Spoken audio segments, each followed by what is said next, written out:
we just lost Harry Belafonte. Yes. Yeah. I actually met him maybe about 10 years ago at Jamie Foxx's house. Mm. That's a real legendary dude.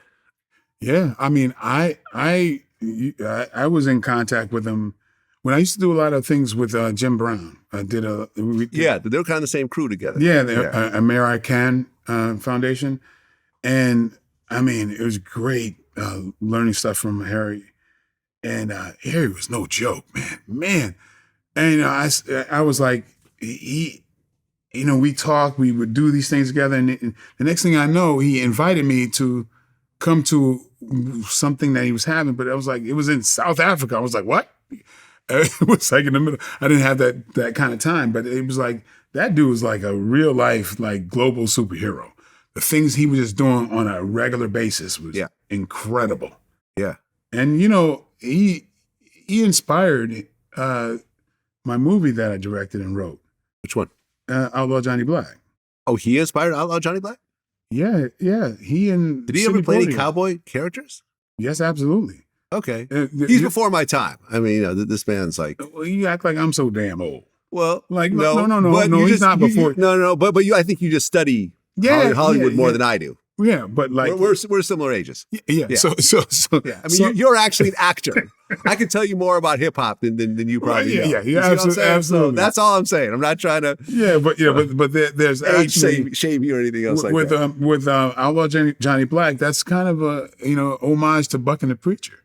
One of my favorite movies. That was a Harry Belafonte movie, and Sidney Poitier directed it. Ah, okay. Yeah. And actually, there was a clip that I put up on Twitter that has Harry Belafonte, Sidney Poitier, myself, and Byron Menz. And like, I had no idea that I used almost the same font in my movie as that till we pulled it up.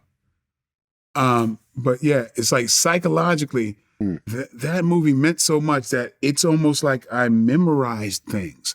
And the actual color scope, we really made it look very much like with Black Dynamite, like it was shot in 1974. Yeah, man. Listen, Harry Belafonte is the definition of a legend. I didn't even know. I remember when I was at Jamie's house and I was talking to this woman that was with him. She was explaining to me, like for example, the Jewish song Hava Nagila, he actually popularized that song. It wasn't Jewish people. It was actually him. Because I guess one of his ex-wives was Jewish. Oh, so he kind of dug into like her heritage and the music, and he actually popularized this really popular Jewish song called Hava Nagila. Yeah. You know what I'm saying? But that was him who actually performed it and got it popular. Him. Really? Who's not even Jewish. Yeah. I mean, kind of in the same way that he...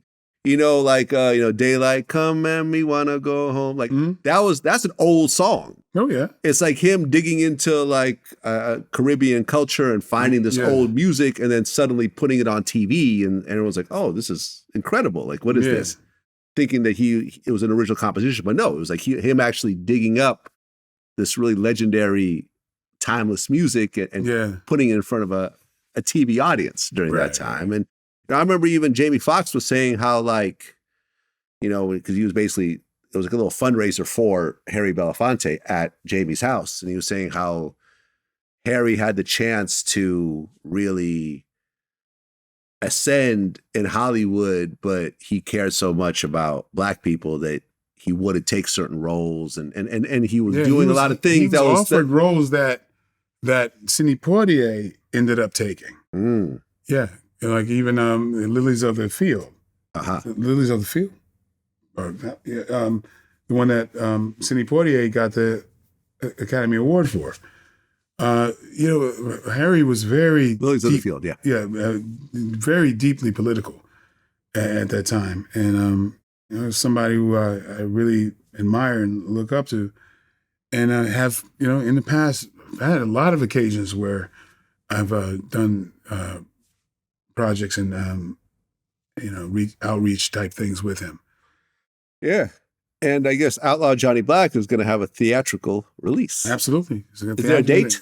An approximate date? We're about September 14th or 15th. Really? Yes. Yeah. In the theaters. You got to go to the theaters. I got to go to this premiere. Yeah, actually, it is my follow-up to Black Dynamite, but it says a lot. And dare I say, this is what's been happening, because in the screenings, people are saying this is better and funnier than Black Dynamite, but it actually has a lot of substance that I really want to get out there. I've seen it. Yeah. Well, I saw an early cut. I'm not sure what the final cut is. The final cut is another step above. I'm sure it is. Yeah. Right, because this didn't even have color correction and stuff like that. So there's a lot of cameos from, it's very much like Black Dynamite. There's a lot of cameos from like major folks. Right. Except for Samuel Jackson. I was really looking forward to that cameo. I'm not going to say what the cameo was, but you told me off camera. Yeah. What Samuel Jackson's cameo is going to be so epic. Yeah. If he had pulled that off. Well, yeah, but can he still do it? Can he still go back and reshoot it? Samuel L. Jackson graciously was going to do his cameo from this. Basically, he just gotten a back surgery and still was going to come do it. That's the biggest movie star in the world, the most money-making movie star in the world. Was coming to do the movie, but I couldn't, in good conscience, have him endure that kind of pain for this. But I hope he does it for another. I got other movies. You got more. Yeah. But I was so blessed that the community read this movie, saw what it was about, and saw the messages that I'm trying to say in this thing, and knowing that it was originally. From Greenwood, which was pre-Tulsa, Black Wall Street. Mm-hmm. That story I'm trying to tell was a story that's happened throughout history, over 60 times in different communities, where Black thriving communities met their demise at this hostility. And telling the story, but also I'm telling it in a different way, but offering